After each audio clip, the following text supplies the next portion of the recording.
มาพี่น้องมามื้อนี้พ่อน้องออมได้เมนูก้อยขมๆเด้อพี่น้องเด้อก้อยขมๆก้อยเหนียวๆน่ะแซ่บๆมันเป็นพ่อน้องออมสมองสมบัติต่างประเทศและประเทศนี่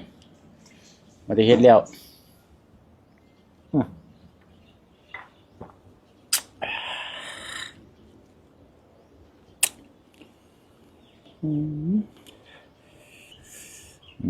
แบบขมๆเหนียวๆเลยน้ำ